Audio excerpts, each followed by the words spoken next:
On today's show, the Dallas Mavericks make another move. Kind of makes me think Jason Kidd has some more influence than we think. The Mavs take a flyer. We'll talk about that and more in today's Locked On Mavs. This is Cooper Flagg, and you're listening to Locked On Mavs. Nick, that's a good question. Good morning, Isaac. All these changes, I still got my dog, Dwight Powell. Your daily Dallas Mavericks podcast. No one's dying. Part of the Locked On Podcast Network. Still can't leave you. Your team every day. I'm going to get a city like that. And welcome. You're Locked On to the Dallas Mavericks, your team every day. My name is Nick Angstadt, media member covering the Mavs for over 10 years. Thanks for being an everyday, making Locked On Mavs your first listen in the Locked On Podcast Network, the #1 sports podcast network. Today's episode brought to you by FanDuel. Last call for football on FanDuel. If you're a new customer, bet just $5. And if you win, you get $200 in bonus bets at FanDuel. Joining me, as always, my co-host, media member covering the Mavs for over 10 years, right alongside me, the deadline druid, the One More Thing King. What you got for me, Isaac Harris? It is finished. The deadline is done. Done. But it was fun, though. Man, this was a fun past week. So many. I was writing down all the trades today and all the teams. And I'm like, holy crap, man, I forgot about this deal and this deal. There's just so much movement. It was a lot of fun. A lot of things happen, a lot of things moving. So we'll talk about the shakeup in the lottery standings. The Mavs make no other moves besides this Tyus Jones trade that we're going to talk about. So we'll talk about the things the Mavs didn't do.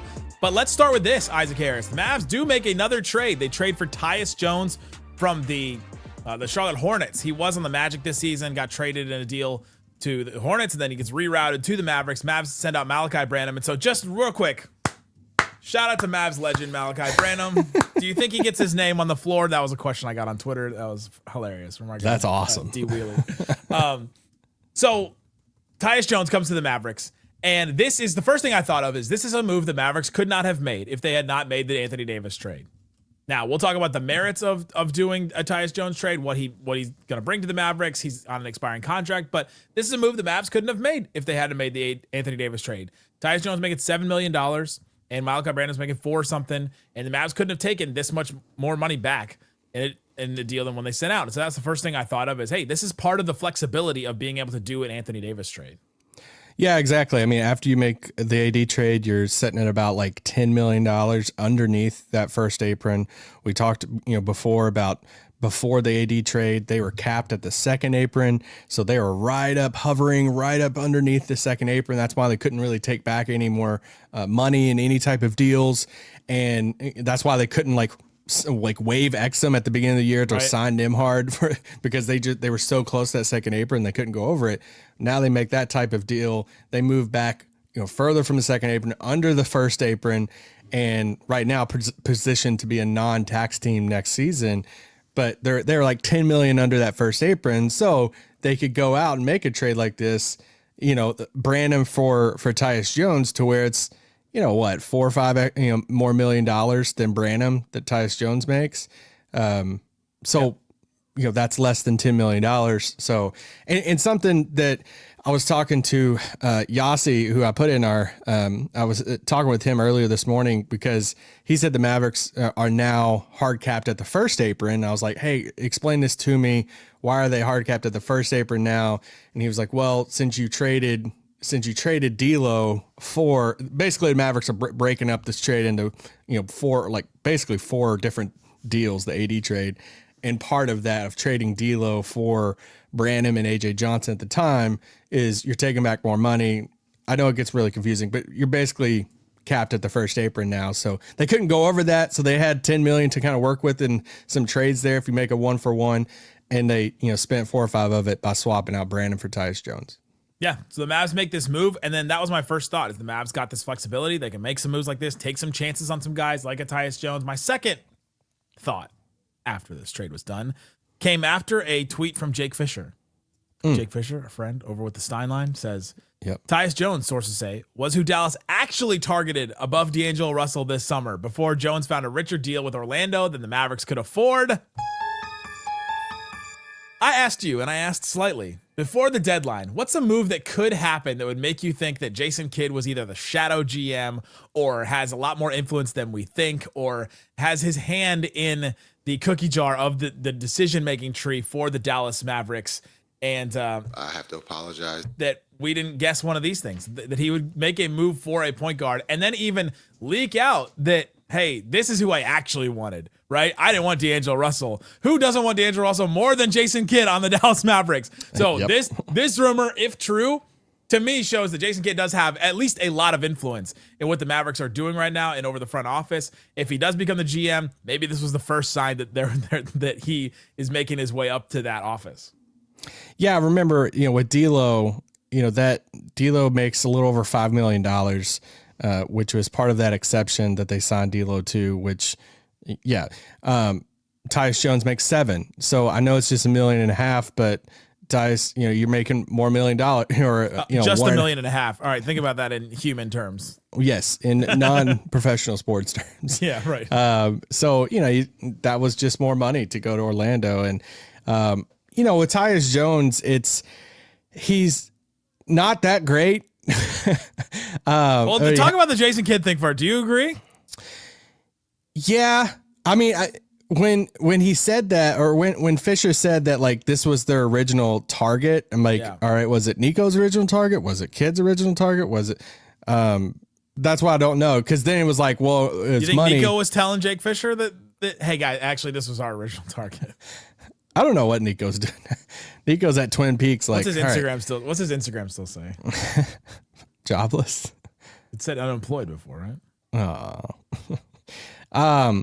But no, I think this is, Kidd. I think this is a connection to Kidd, and it does help fuel that theory. That is right. What a concept that we're talking about with Tim McMahon about Kidd being the next GM. And that we've been talking about on this show since November. We have been talking about it for a bit. And so Tyus Jones, he's 29. He's super small. He's 6 foot. So another small guard here to Dallas. Before it was weird because he had those seasons in Memphis. Everybody's like, he's super underrated as this backup point guard.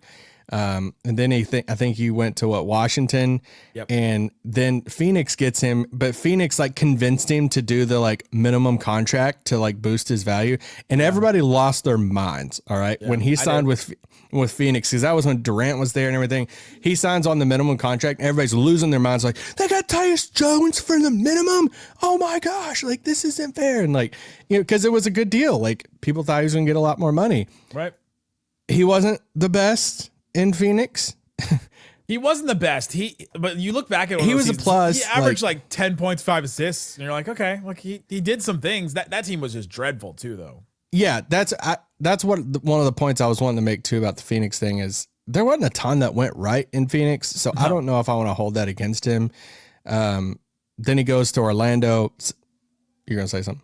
He goes to Orlando, just couldn't find any time, played under 16 minutes a game, has had a terrible season there. He has been kind of miscast. One of the things that happened with the Grizzlies, and I remember talking to Joe Molinax Locked on Grizzlies about this, is that Tyus Jones was incredible as the backup point guard. Soon as they started him, like any of those 22 starts he had that last year in Memphis, he was terrible. It's like incredible in that backup role, miscast as a starter. So then he goes to Washington, and he actually started 66 games and was pretty good. 12 points, 7 assists in 29 minutes. You're like, all right, that's pretty good as a point guard. He actually played 45 games with Daniel Gafford in Washington, which is kind of interesting. Then he goes to Phoenix in that weird year. But last 3 seasons, before this last one in Orlando that went really bad, 11 points a game, 6 assists a game, a steal, a turnover, 46% from the field, 40% from 3. It's like, okay, maybe that's something that the Mavs can look at and turn into a backup point guard of the future. And I think that's what this is. I think this is a tryout for him to potentially be the backup point guard to Kyrie next year. Listen, he's a vet point guard who knows how to run a system. All right. So, and I think he's a smart point guard. He's a Duke Blue Devil. Another one. Another one. They're just stockpiling them in Dallas right now. But no, I mean, am I expecting him to start or anything like that? No. Maybe the rest of this season. Well, yeah. I mean, I'm not talking about this year. Anything can happen this year. What does that tell you about Nembhard? Like, that they're bringing in a 6 foot guy that's a little bit taller than him, to probably be a little bit better than him. Yeah, I don't mind it. He's an expiring contract. He makes $7 million. So, let's see what that looks like going into the offseason if he fits well here in Dallas. This is the thing about the deal too. They clearly wanted him. Like they targeted to get Tyus Jones because it wasn't hey, we'll take more money back. We'll take more money back in this deal for Branham to get Tyus Jones because you'll give us a second round pick. There was no picks attached in this. Yeah. So it's not like it was like hey, Charlotte was trying to save some cash and they'll throw us a second or two to do this. No, like this is Dallas going out saying, hey, we wanted Tyus Jones, like they told, Fisher, and they still want him. So I would expect for them to try to work out something cheap in the offseason to keep him. It's a tryout for Tyus Jones, I think, going forward. And so I would go a step further and say it's more than a tryout. I think this is a move for next year. I don't think they go out and make a deal like this because they want to suck. They go out and make a deal like this if they don't have plans to like keep him. Okay. We'll talk about that and more. The Mavs don't make any other moves. So what does that mean? Did the Mavs miss on anything? Let's talk about that and more coming up. Today's episode of Locked On Mavs brought to you by DoorDash. I don't think I've left this seat for like 48 hours. I've been sitting here. We've been doing the Anthony Davis trade talks. We've been doing all kinds of things. And so guess what? You're ordering food. The season is heating up. Now there's a bunch of games to watch. DoorDash is a way to keep fans in their bag and in this seat the whole way through. Whether you're watching highlights, tunnel fits, or your favorite player, DoorDash makes the entire season more fun because every player has their bag. With DoorDash, fans have one too. DoorDash keeps your snacks stocked, your gear fresh, and your watch party vibes absolutely on point. Those late night interviews they hit, suddenly you need chips or something at midnight. You can get that with DoorDash. It's built exactly for that. So from tip off to overtime, stay in your bag and order on DoorDash. Get snacks, drinks, gear, whatever gets you through this season because you may need some things to get through the rest of this Mavs season. Delivered right to your door. DoorDash in your bag all season long. Also brought to you by Quo. The communication in the NBA, we need to streamline it. We've got to figure it out because they keep leaking out these trade rumors just like one thing at a time. It's like, hey, this player gets traded. It traded for this, plus this, plus this, and it's just report after report. It's like, are you getting paid by the tweet? Yes, they are. But new year, new systems. Let's figure it out across the board. Your business could use a new communication system as well. Quo has you covered. QUO, the smarter way to run your business communications because when your team is reachable, organized, communicating, and concise. That's what I want from NBA reporters. Just concision, concise. You get more attention. You can connect with more customers with all those opportunities to take advantage of all of them. Quo has smart AI tools that automatically log calls, summarize conversations, and highlight next steps so details never slip through the cracks. It's no surprise Quo is the #1 rated phone business system on G2, trusted by more than 90,000 businesses from solo operators to growing teams. Make this the year where no opportunity and no customer slips away. Try Quo for free, plus get 20% off your first 6 months when you go to quo.com/lockedonnba. That's QUO.com/lockedonnba. Quo, no missed calls, no missed customers. Shut it down! Let's go home! Thanks for hanging out with us on Locked On Mavs, being part of the show, part of the Raccoon Squad. That's what we call our listeners, listening every single day. Appreciate you for checking out the show. We have the Everydayers Club. Subscribe. You can get a month free by using the code DEADLINE. You get ad-free episodes of this show, as well as access to our Discord. Our Discord was popping today, talking about all kinds of different trade things. We're in there asking questions, getting your advice on stuff, and then also you guys asking us questions. We're talking about the Mavs. I'm sure our Casey Smith Memorial Hospital chat is going to be going crazy with all the injury news the Mavs are going to have the rest of the season, I'm sure. And so subscribe to that. LockedOnMavericks.supercast.com. Use that code DEADLINE or use the code moving on, the code for the Anthony Davis trade.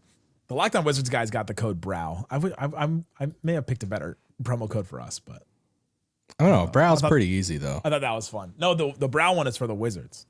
Ours that's not bad. I like it. That's what I'm What are saying. you gonna do? Ice tray? I like it better. I like it better than ours.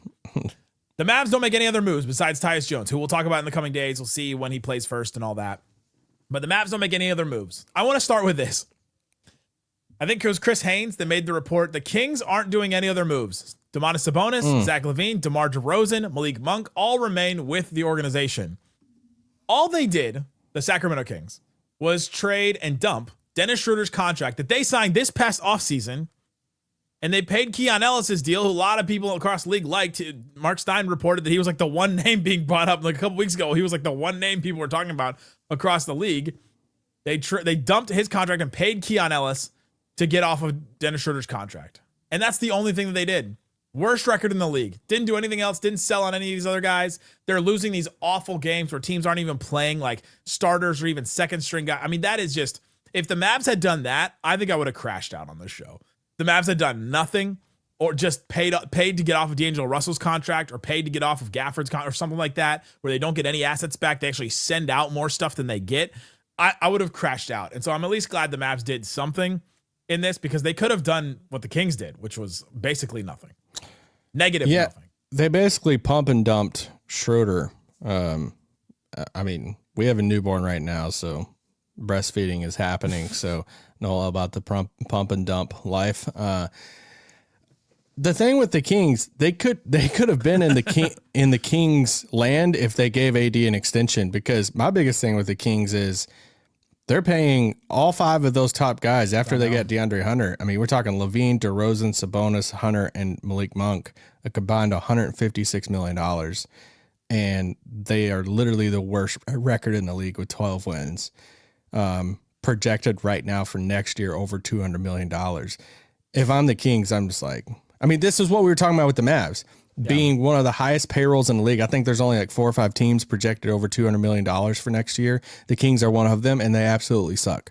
And they're looking around the league. They did look around the league and said, hey, will anybody take these contracts? Levine, DeRozan. I mean, nobody wanted Malik Monk. Somehow they got the DeAndre Hunter contract. So it's like, this is the type of stuff of like, you don't want to be stuck with these huge contracts. No. And the Kings, it's a sucky time for Dallas. It all hinged on the flexibility. I just shot out a tweet a few minutes ago, but it was just like, when you go into this deadline, I said this with the Wizards guys too on our crossover, teams got to have a direction, and the teams that don't have a direction of like whether they're going for it and they're going up, or some teams are like, hey, our direction right now is to go down, and we're trying to build around some young pieces or find that one young cornerstone to build around. Like, I think good organizations are on some type of path, whether it's up or down. Dallas looked at it and said, hey, like, we are not on a path of going forward. And instead of saying we're going to like potentially be in this middle range or this like purgatory of, man, high salaries, but we're not that good, and we're constantly playing the what if game, who's going to be healthy, who's playing, who's not. They looked at it and said, no, we need flexibility. We might have to take a small step back, but we need flexibility to build around Cooper Flagg.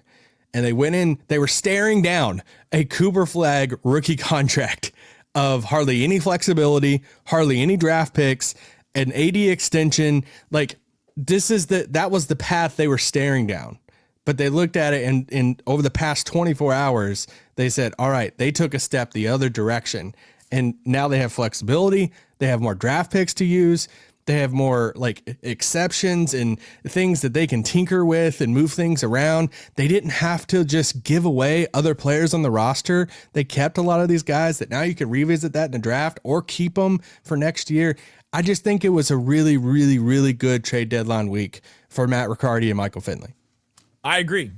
You needed that flexibility, because we all agree that this team is not winning. This team is not winning at all. They're not going to. Those guys are not going to stay healthy. Anthony Davis and Kyrie were not going to stay healthy long enough to keep that going or to sustain that on the level that you need to win if you want to win it all. And that's what we're talking about. If you're a top 5 payroll, right? You should be in that conversation because you've invested in your team that much. So the Mavs, they don't make any other moves though. They keep Klay, they keep Naji, they keep Gafford.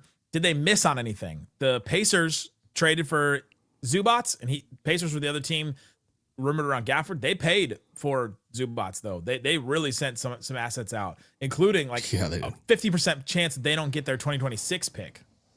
I was kind of on I wrote I have all these different tiers from the deadline, and I have this like group of like, what are you actually doing teams?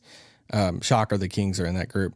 And I kind of like halfway put the Pacers on that. Like, I get what they're doing, but it felt like a little steep price to pay for Zubats. And it felt like Dallas kind of got stuck in the middle with Gafford of he wasn't the level of Zubats. Like, he's not as good as Zubats. He's not getting you those first round picks and stuff that Zubats is. But he's also not as cheap as a Jock Landale or a Trace Jackson Davis. And so he was in that middle thing of like, hey, we want a first round pick. So you had some of these teams that are interested, like the Charlottes of the world or the Atlantas of the world or the Torontos of the world. And they went the like cheap route and said, hey, I think he's not really worth a first. Then you had a team like the Pacers that were interested, and they're like, we would rather pay for the better player. So I think Dallas kind of got stuck there. And you know what? It would have been nice to probably get a first for Gafford, but it's not the end of the world, right? Like they didn't have to do it. And I would much rather them at this point, after trading AD, keep Gafford, revisit it around the draft, revisit it in the offseason, instead of probably trading him to Atlanta for nothing. Like what they gave up for Jock Landale, or Toronto, what they gave up for Trace Jackson Davis, something like that. I think you revisit this at the draft now. Yeah, that's the thing, is that I don't think they missed out on a lot. I don't know that Naji was going to get you the first that they wanted. I didn't see a lot of trades where you go, oh, that trade could have been Naji Marshall instead of player X. I didn't see that. The one that I did see was centers with Zubats, but the Raptors went and got Trace Jackson Davis. The Hawks went and got some guys. You mentioned the Pacers went and got Zubats, like they paid over the top for that. And so there was nothing that the Mavs were like, well, they should have got in on that. And so I'm not sitting here going, man, the Mavs missed on a whole bunch of stuff in this deadline. No, I'm not either. I think you saw a lot of names move, but how many of those teams are making moves for next year? Like Washington next year, Utah for next year, Indiana for next year. What the crap the Clippers are doing right now. But it's not really for this year because they were on a roll winning a lot of games and now they're going backwards. So it's like, outside the Cavs swapping Garland for James Harden, you could look at Vooch in Boston, maybe Alvarado, like some of those smaller ones. Kuminga is not like a now type of player. That's a swing for Atlanta. It's not like you're looking at some of these like really good teams out there like Oklahoma City and they went out and paid, they went and got Jared McCain, but he's cheap, right? I mean, and he's super young. It's not like some of those teams went out and paid a pick in the teens for a solid, good wing out there. And you're like, oh, they could have tried to do Naji or something for that. So I think it's that I don't think they missed out on a ton. I don't think so either. But coming up, a lot has changed with the lottery standings. Let's talk about the shakeup. A bunch of teams around the Mavericks made moves, and the Mavs did too. Let's talk about what that means for the Mavs and their draft pick going forward. Today's episode of Locked On Mavs brought to you by FanDuel. Last call, almost close to last call for football on FanDuel. One final Sunday, one last kickoff. The final chance to get in on the action before the NFL season officially comes to a close. You can go check out all the different things they have for Super Bowl 60. They have all kinds of lines, odds, things that you can use to hang out. It's still Seahawks -4.5 on that one. Super Bowl touchdowns. A touchdown scorer is a player who carries or receives the ball in the end zone, not the QB or the player. I like that they give me a definition of what a touchdown is on this. Kenneth Walker -195. Jackson Smith at Jigba -110. Stevenson for the Patriots +135. Interesting. Drake May +270. So not a passing touchdown, but a rushing touchdown. So those are kind of fun if you want to put down one on a player that you are interested in. If you're a new customer, you have this deal too.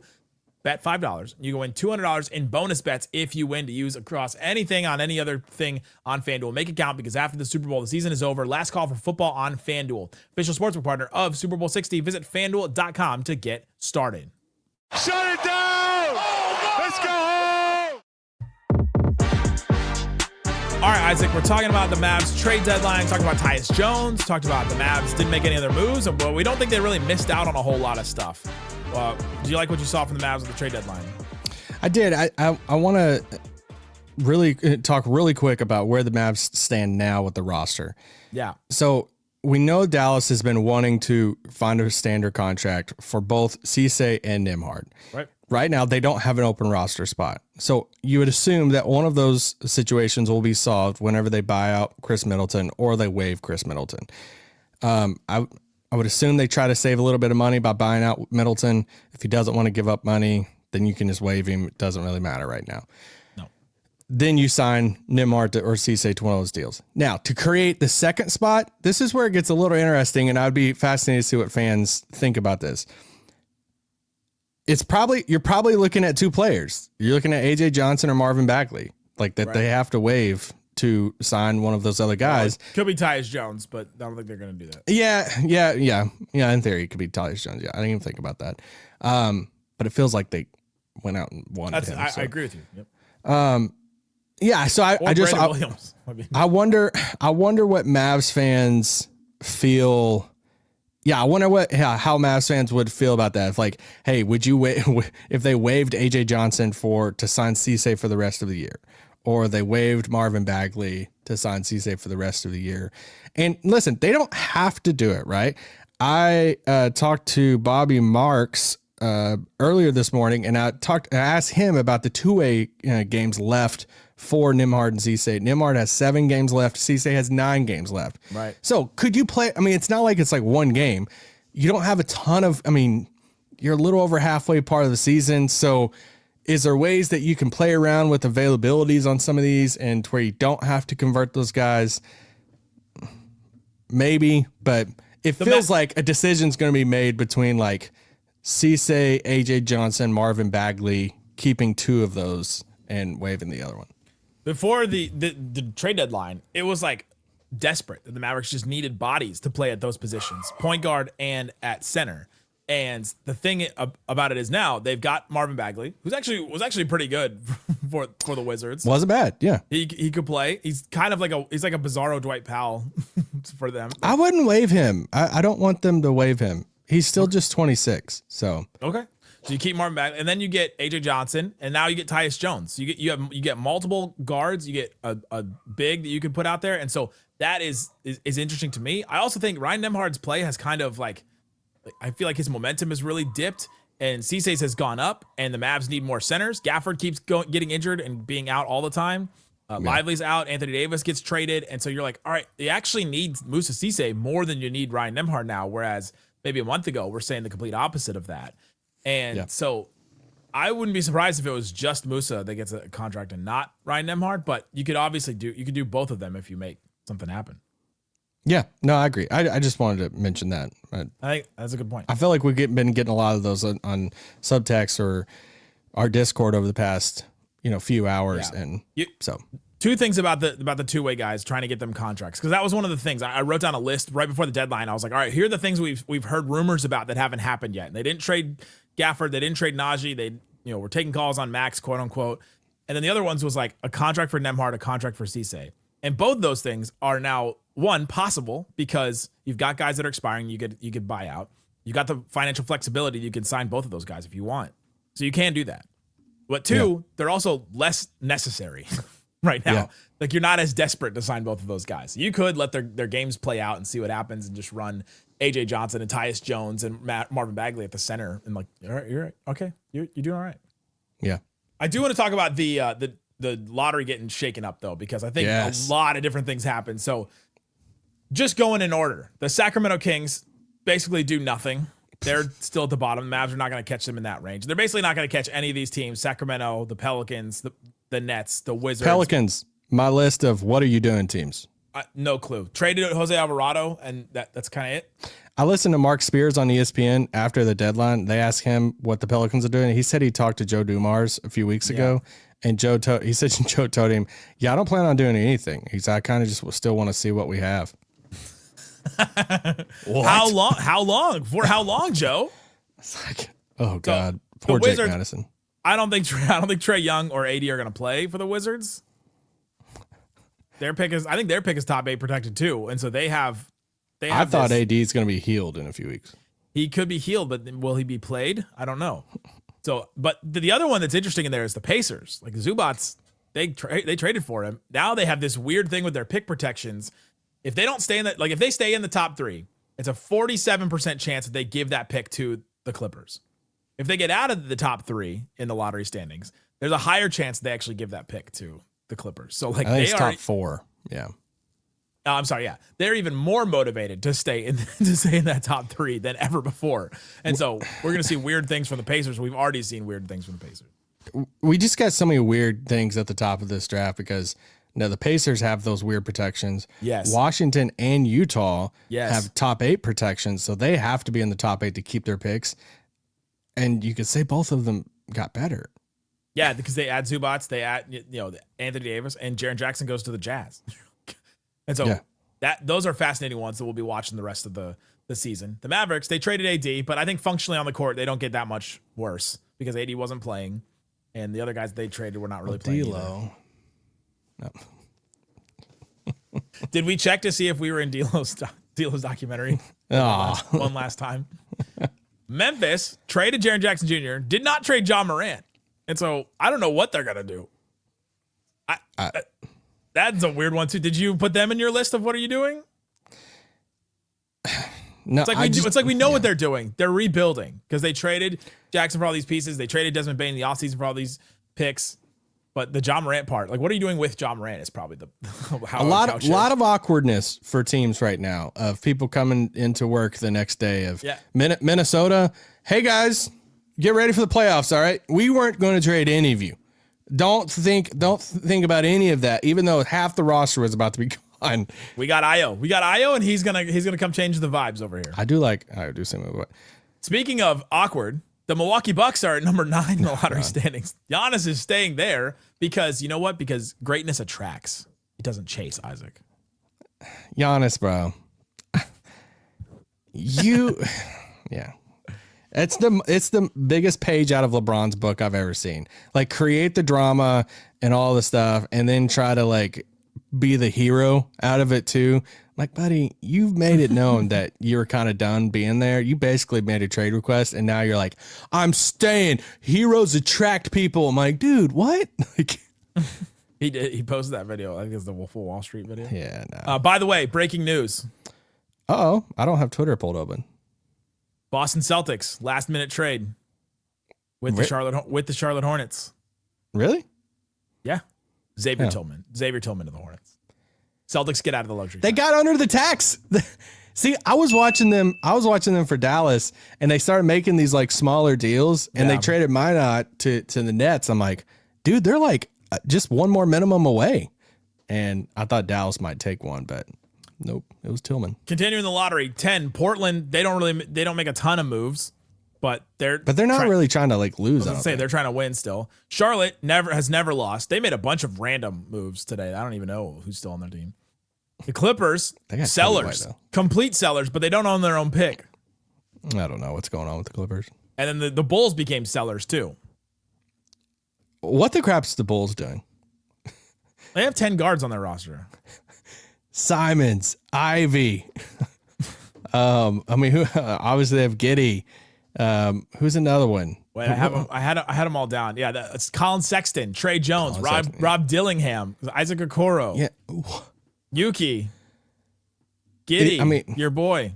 Are some of those guys getting bought out? Like Yabusele, your boy Ujman Jang that you really liked in the draft that one year. I did really like him, yeah. This team is a mess. Giddey's like, how old is Dillingham? But that's it. The lottery got shaken up, and so the rest of the season, people were talking about there's not a tanking problem in the NBA. Watch the rest of this season.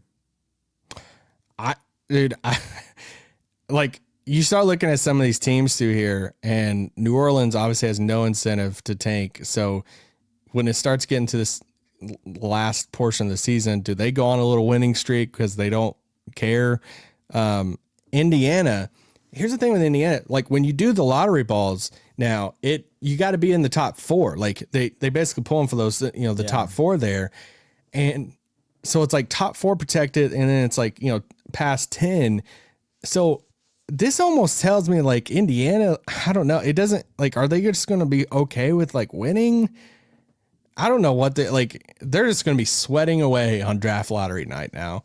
But I hope Zubats was worth that. And Washington and Utah, yeah, I'm assuming they're just going to be tanking away. So lottery night's going to be just insane. It's a loaded draft. Yes. You have three teams through there that are trying to, keep their pick. A Clippers team that could swoop in and land the 5th pick in the draft. And the Pacers could almost guarantee they keep their pick if they just jump all the way to 10th in the lottery standings. Like what if they just win a bunch of games the rest of the season? Guarantee they get the 10th pick. It's like, all right, we won't get one of these top guys, but at least we'll get a pick. And that's the other thing. It's like the Hawks have the Pelicans pick. So like the Hawks could be, getting one of those top picks. Dallas has the best player in the league that is under 21, for Cooper Flagg. And it's like, they could move up. This could be one of the crazier draft lottery nights we've ever seen coming up in May. I think I'm going to go. I've never gone before. And this is the year I'm like, I think I'm going to go. Should we both go? I'm going. So you want to come with me? You come with me. That'd be sick. So we'll be watching. We'll be watching that. We'll be doing all kinds of stuff around the lottery. We'll be covering the rest of this team, the rest of the trade deadline stuff, and Slightly Now we'll have a bonus show later tonight talking about the Mavs, Celtics, the Mavs Spurs game. The Mavs play a game tonight, so subscribe wherever you're listening, watching this. Check the QR code links in the description for the Everydayers Club. LockedOnMavericks.supercast.com. Thanks so much for listening to Locked On Mavs. Peace out.